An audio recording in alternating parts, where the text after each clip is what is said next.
Meus irmãos, abra sua Bíblia em Mateus capítulo 25.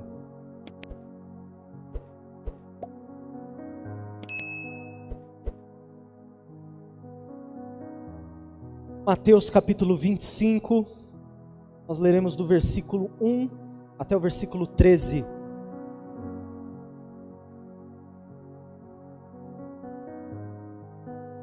Mateus 25, do 1 ao 13. Uma parábola de Jesus intitulada como a parábola das 10 virgens.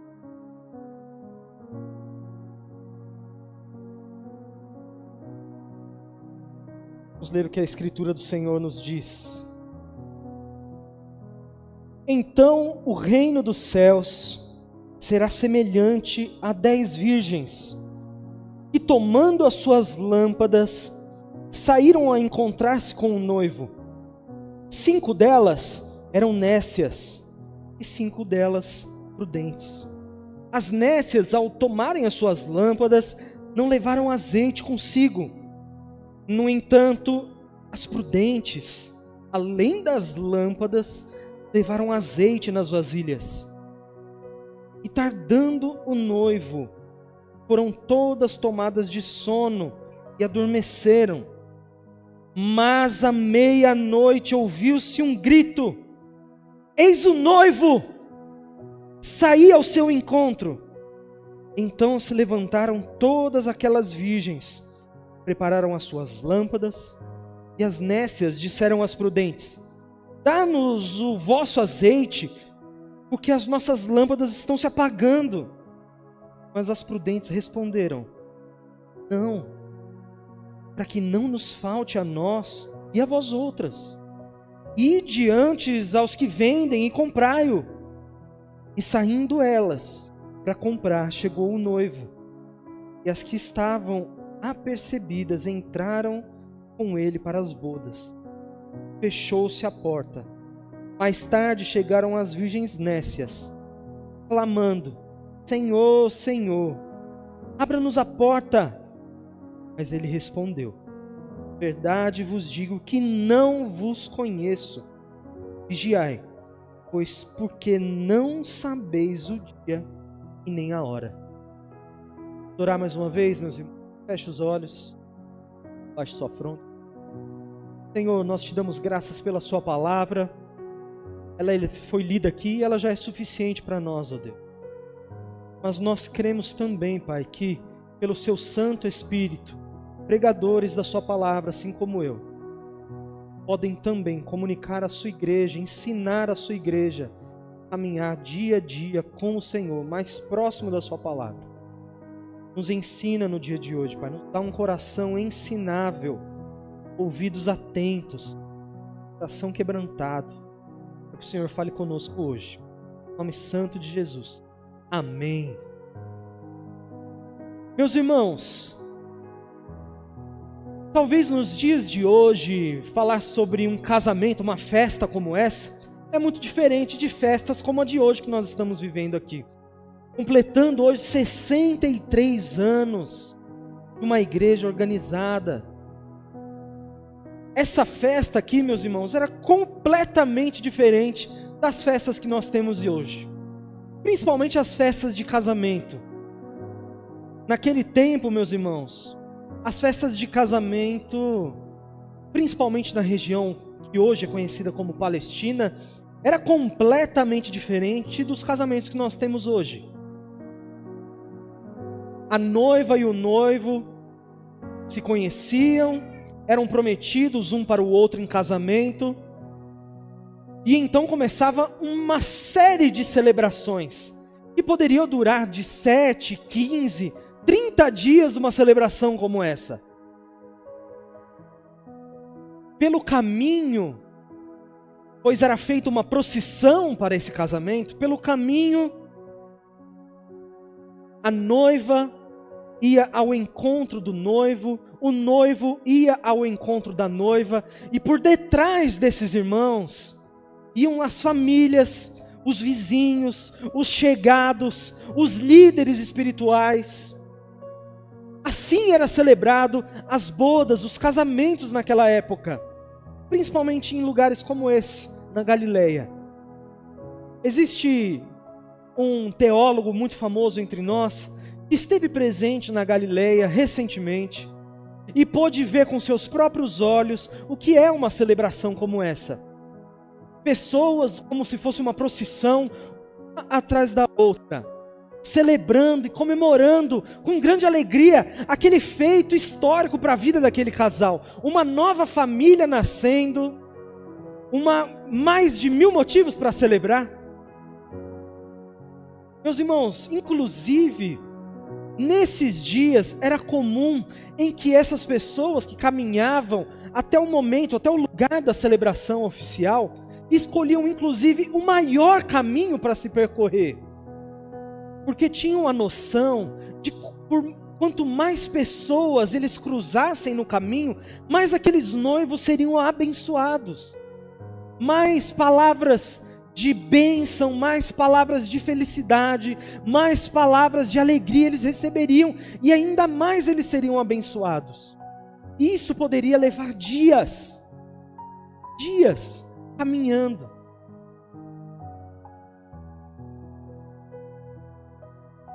Jesus era um homem muito didático, falava através de parábolas, e essa mais uma delas.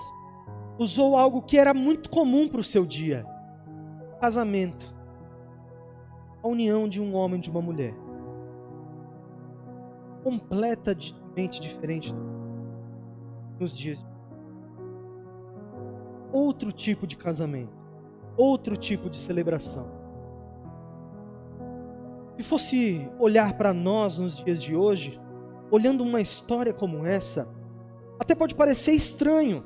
Soa estranho uma história como essa para os nossos dias atuais. Mas eu queria convidar você a olhar com os olhos do passado, para aqueles homens ali, aquelas mulheres, entendendo todo esse contexto que eu passei. Vários dias, o caminho mais longo.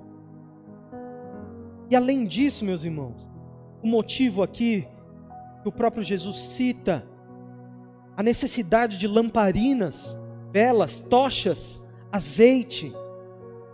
Aquela celebração durava tanto tempo, percorria durante tantos dias, dia e noite, uma procissão, onde até líderes religiosos, membros e mestres da sinagoga, eram autorizados por lei a poder deixar os seus ensinos, deixar os seus estudos, para se juntar àquela procissão, para desejar as mais ricas bênçãos para aqueles noivos.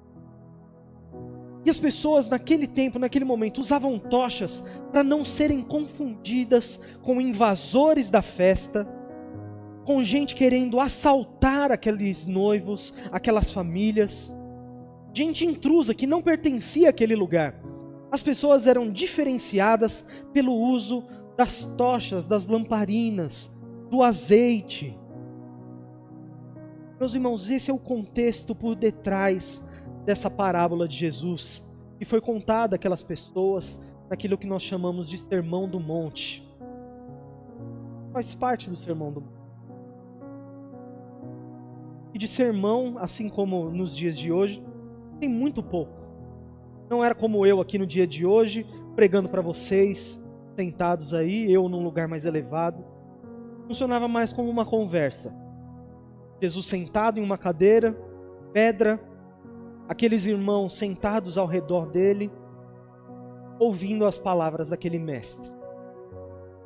Esse é o contexto por detrás dessa parábola. A grande questão aqui nessa parábola é uma incrível tensão que existe entre dois grupos. Aquelas chamadas virgens, que na verdade, para contextualizar um pouco melhor, seria mais ou menos hoje como as madrinhas de um casamento. 10 virgens, 2 grupos, 5 delas consideradas prudentes, sábias. Outras 5 delas consideradas nécias, tolas, consideradas imprudentes. Você tem aqui o grupo das prudentes, o grupo das imprudentes, e uma incrível tensão entre esses dois grupos. Ambas estavam aguardando a vinda do noivo.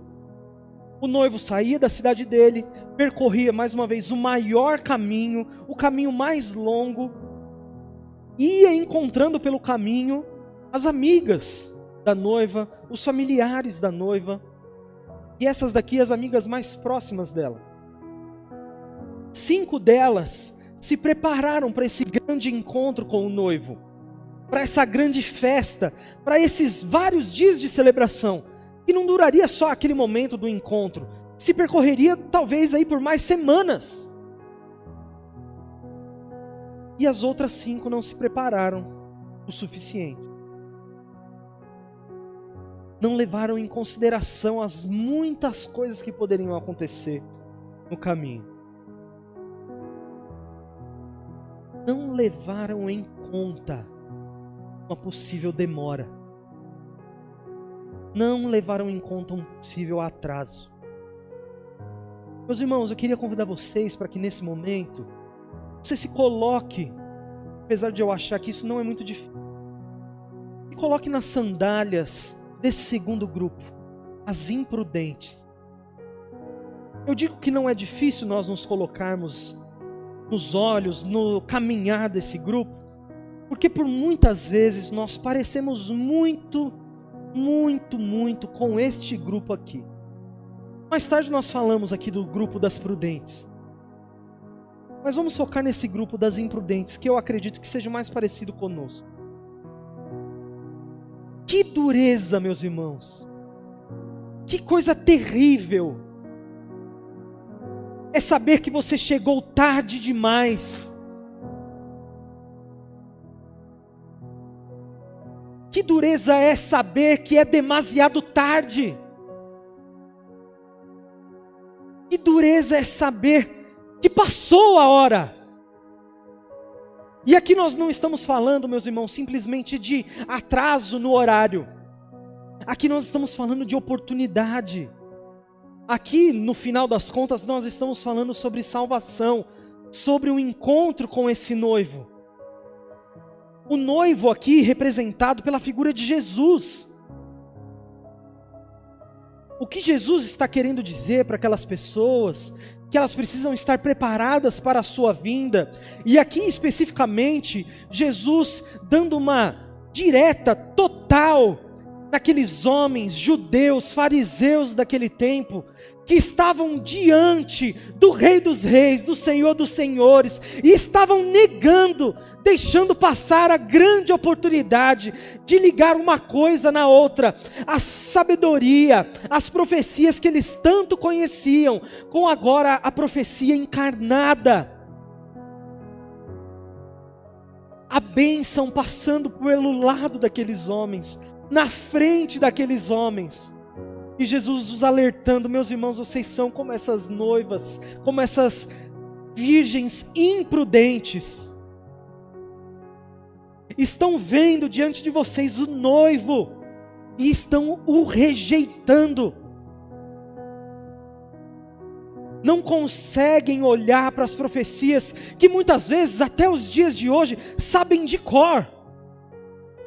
Vi recentemente, em Israel mesmo, um influenciador muito conhecido, chegando para grandes mestres da lei, pessoas conhecidas, entendidas da Torá, citando uma passagem, por exemplo, como de Isaías, Jeremias, onde profecias claras apontando para Jesus são ditas. Aquele influenciador recita uma profecia que claramente aponta para Jesus e pergunta para aquele mestre da lei: meu irmão, você acredita que isso que eu acabei de ler para você é um trecho da Torá ou é um trecho do Novo Testamento?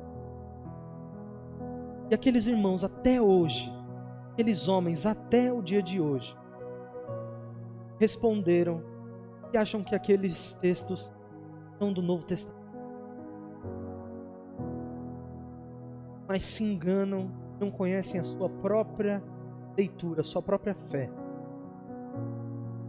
Depois de revelado, esse texto é um texto de Isaías, grande profeta que você crê. Os homens ficam espantados. Logo dizem, deve ser alguma questão de interpretação. Esse momento aqui, meus irmãos, assim como toda a vida de Jesus, é uma afronta a esses grandes mestres da lei. Mas mais uma vez, se coloque sob as sandálias, sob o caminhar dessas virgens imprudentes. Quantas vezes nós chegamos atrasados para aquilo que nós deveríamos fazer? E agora aqui não estou falando de aplicações bíblicas para isso. Estou falando da nossa vida mesmo. Nosso cotidiano, a nossa vida ordinária. Talvez você nem perceba, mas você já está atrasado para resolver aquelas questões do seu casamento que andam tão mal. Talvez no dia de hoje você já esteja atrasado para corrigir o seu filho que anda mal das pernas, que anda afastado da palavra do Senhor. Talvez hoje você já esteja atrasado para, por exemplo, uma prova da sua escola, da sua faculdade, a qual você deveria ter se aplicado, feito as suas leituras, estudado o que deveria ter estudado, mas não o fez por negligência, e agora já tem tempo, porque a prova é segunda-feira. Quantas vezes eu mesmo já não passei por isso na faculdade, na escola? Talvez você já esteja atrasado hoje para uma proposta de emprego que te fizeram, mas que precisa de uma qualificação a mais, a qual você não tem. Mas agora já não dá mais tempo de correr atrás disso, porque a proposta já foi feita.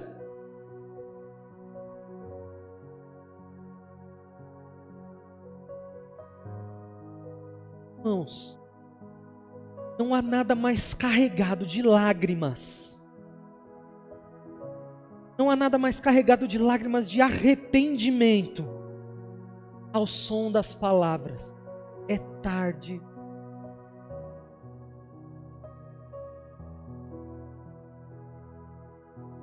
Não há nada mais carregado de rancor, de arrependimento, de angústia, de você saber que você poderia ter corrido atrás de algo, mas que você não o fez por negligência. Até quando, meus irmãos, nós vamos negligenciar as coisas da nossa vida ordinária mesmo? O que nós deveríamos fazer, mas que nós não o fazemos. Até quando as coisas da igreja, até quando as coisas acerca da sua fé, e agora aplicando isso biblicamente para a nossa vida cristã, até quando as coisas referentes à nossa fé vão ficar para depois, para segundo plano, para quando der? Vai ficar a segundo plano até o momento em que você vai receber o som da voz do nosso Senhor dizendo: é tarde demais, já passou o tempo, agora não dá mais, o portão já fechou.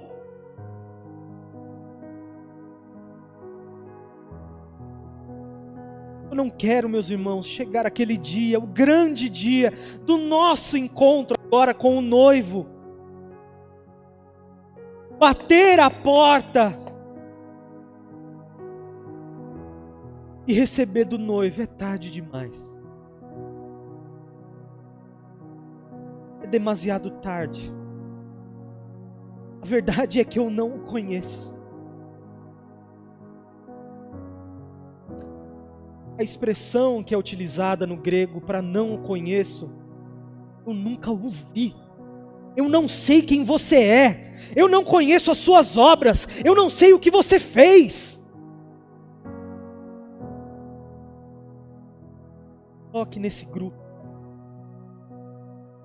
coloque nas sandálias, a qual caminha o grupo dos imprudentes, porque nós somos eles. Talvez hoje não a respeito da nossa fé, talvez hoje você esteja tranquilo com Jesus, Mas quantas coisas nós podemos fazer para poder alcançar aquilo que nós deveríamos fazer e portanto nós postergamos. Meus irmãos, eu não sei se já te disseram isso, mas você não sabe qual é o dia de amanhã. Você não sabe o que acontece depois daqui. Você não sabe o que acontece na sua própria vida. Pode o homem adicionar sequer um côvado à sua vida? Pode o homem sequer adicionar um curto período de tempo a mais da sua vida? Nós não temos controle sobre isso.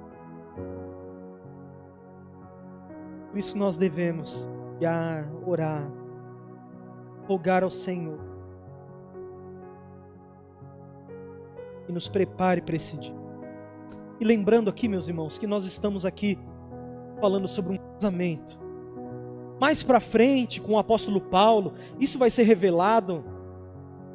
Casamento, a figura do casamento, o grande teatro, a grande encenação que é o casamento, apontando para Cristo e a sua igreja, o encontro que há de haver entre Cristo e a sua igreja. O apóstolo Paulo vai revelar isso, vai interpretar aquilo que o próprio Cristo disse, vai atribuir ao homem, nós homens, grandes papéis, representando Cristo, o próprio Cristo. Eu e você, meus irmãos, homens, devemos amar as nossas esposas como Cristo amou a sua igreja. Que tarefa difícil! O apóstolo Paulo interpreta isso para nós. Esposas, mulheres, ser submissas ao seu marido, o seu esposo, assim como a igreja é submissa ao cabeça que é Cristo. Tarefa difícil, dificílima. Deus nos dê graça para cumprir isso. Essa grande mensagem, no final das contas, meus irmãos, é uma mensagem apocalíptica. É uma mensagem de fim dos tempos. É uma mensagem referente ao nosso último encontro com o Senhor aqui nesse espaço, aqui na terra. O dia que o Senhor rasgará o céu e virá nos encontrar aqui. Ou o dia que o Senhor decidir nos puxar pela mão e nos levar até Ele, para promover esse encontro entre a sua noiva e o seu noivo. Nessa parábola a mesma coisa, além de ser uma parábola de ataque iminente aos judeus, aos fariseus daquela época, é um ataque para nós também. Um grande aviso. Meus irmãos, Cristo está voltando. Quem nós somos nessa parábola? Nós nos assemelhamos àqueles judeus, àqueles fariseus que negligenciam a palavra da verdade? Ou nós nos assemelhamos à igreja do Senhor, à noiva de Cristo que o aguarda, fiel, aguardando com ansiedade pela volta do Senhor? Meus irmãos, quando foi a última vez que você desejou a volta de Cristo, sem pensar nas coisas que ficam aqui na terra? Ah, mas eu queria casar primeiro, ter relações sexuais antes de ir. Deus me livre de Jesus voltar antes disso. Eu queria antes ser promovido no meu trabalho, alcançar um nível superior, ganhar muito dinheiro.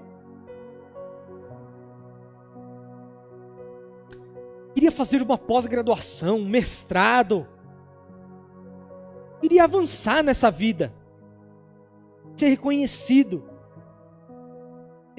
pelos mesmos homens que ficarão aqui na terra. Quando foi a última vez que você desejou a volta do nosso Senhor? Maranata, Senhor! Vem, Senhor Jesus! Por vezes nós cantamos essa canção. Vem Jesus, vem Jesus. Maranata, hora vem, Senhor Jesus.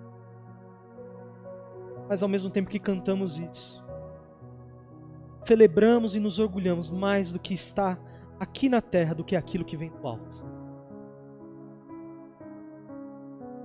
Aonde está o seu olhar, o seu coração no dia? Como aquelas virgens prudentes que se prepararam. Agora se coloque nas sandálias dessas mulheres. Se coloque nos passos desse grupo. A igreja do Senhor que se prepara para a vinda do Senhor, que deseja encontrar o seu mestre, que vai se alegrar em não comemorar mais um ano de igreja aqui na terra, mas de comemorar com toda a igreja do Senhor lá no céu.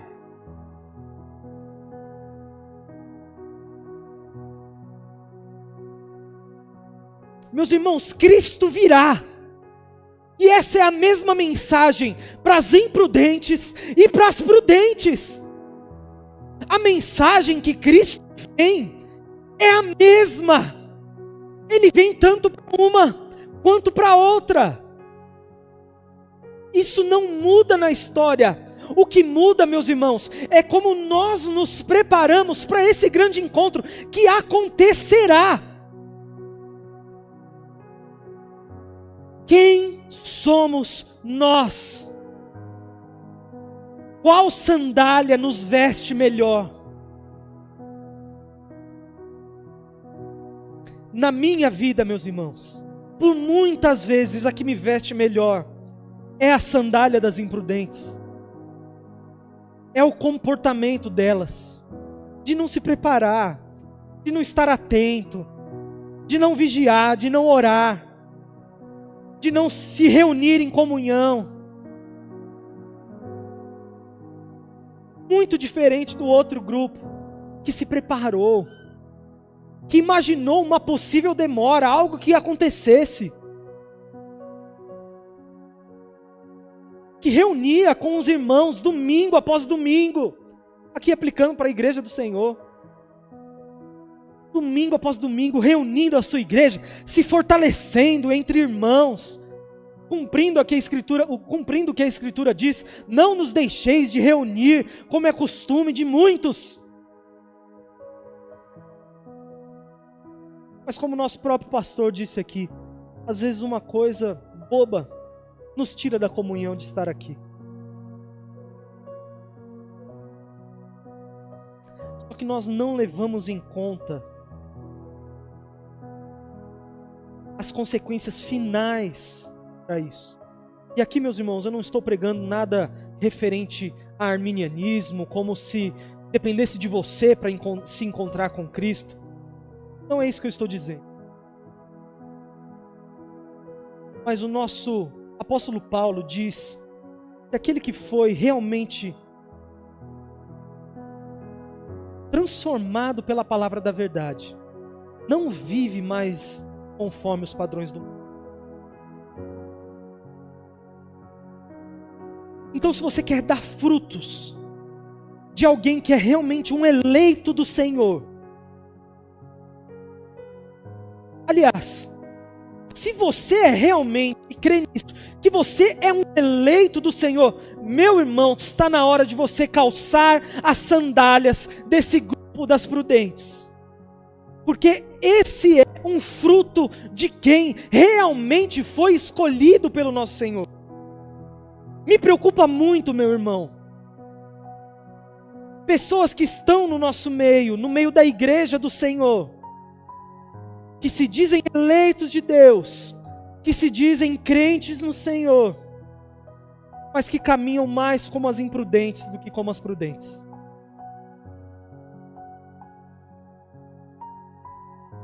No final das contas, nós vamos saber bem quem é cada um. Um deles vai entrar para celebrar o restante da festa, outro deles não vai. Mais uma vez, quem somos nós? Quem?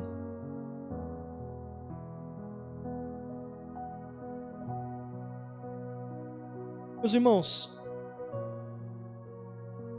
o pastor falou referente à oração pelos seminaristas. É uma maravilha. O seminarista, o pastor, se dedica muito a ler livros, estudar muito.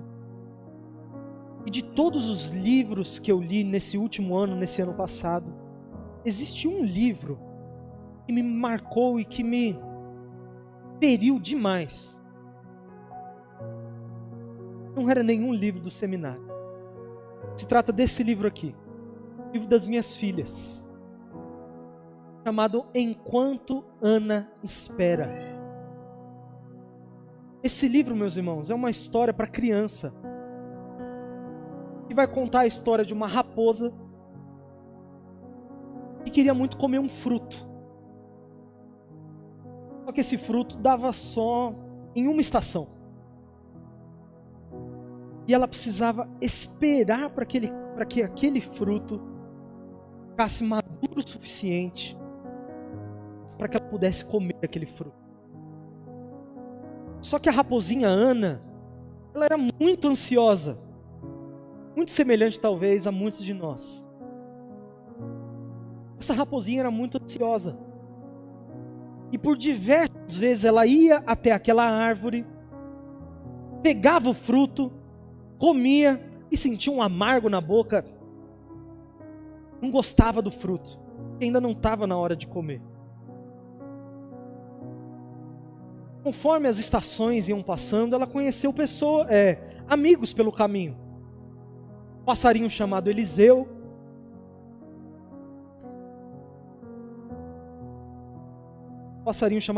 É o amigo que ela tem nesse. E esse passarinho Eliseu conversava com ela durante as estações. Trazia para ela reflexões. Falava para ela que era bom ela aguardar o tempo certo de fazer as coisas.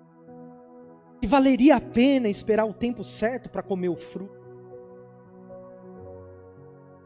E as estações iam passando, e a ansiedade da raposinha Ana já não era mais em comer o fruto, mas era se relacionar com o pássaro Eliseu. Tinha já deixado de ansiar tanto até pelo fruto, gostava muito mais das conversas que ela tinha com o Eliseu, do aprofundamento que eles tinham, da amizade que eles tinham. E aí no final desse livro, quando finalmente ela consegue comer o fruto, consegue realizar o grande sonho dela, ela olha para trás e entende que tão importante quanto chegar ao dia de comer o fruto é o que ela fazia enquanto ela esperava. Meus irmãos, essa conclusão desse livrinho me impactou profundamente, ao ponto de eu estar lendo esse livro para mim começar a chorar.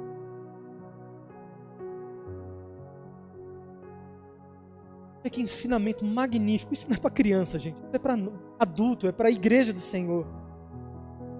O que nós fazemos enquanto nós esperamos pela vinda do Senhor é tão importante quanto a própria vinda do nosso Deus.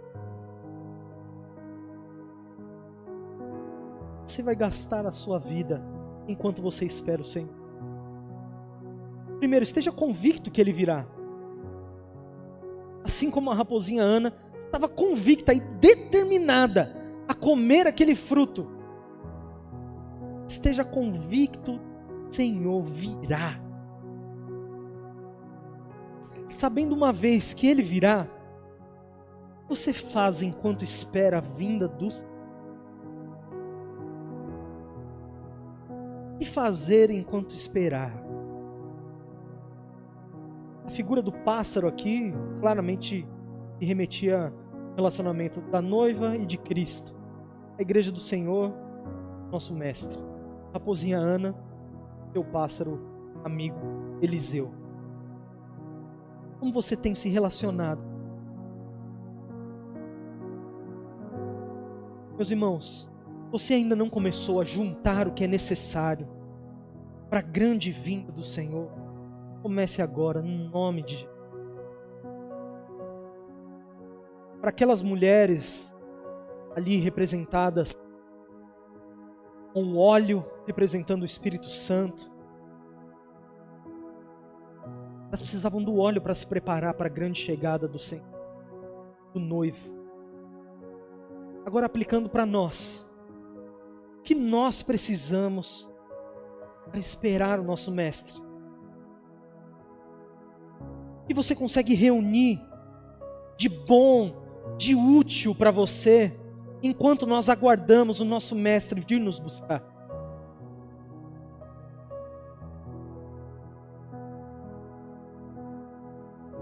Irmãos, o Rei está voltando.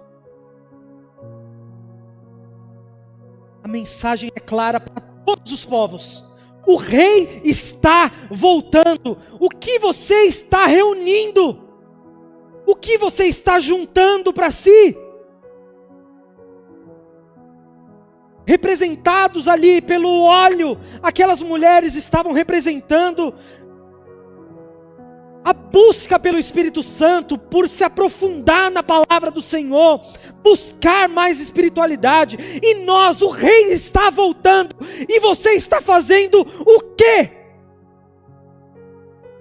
O que você está fazendo com a sua vida? O Rei está voltando. Pegue as tochas, pegue o óleo, o Rei está voltando. Levante a lamparina, o Rei está voltando. Pegue sua Bíblia e leia, o Rei está voltando.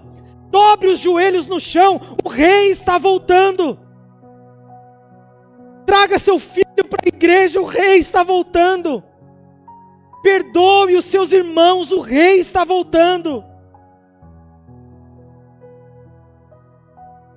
Se dedique a jejum, oração, o Rei está voltando. Coloque óleo nessa sua lamparina. Busque o Espírito Santo. O Rei está voltando. O Rei está voltando. E nós estamos aonde?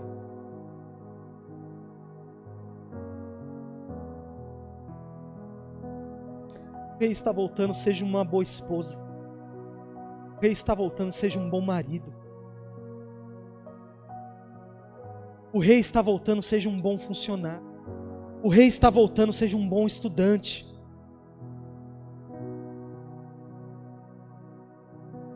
O Rei está voltando, seja um bom crente. Em nome de Jesus.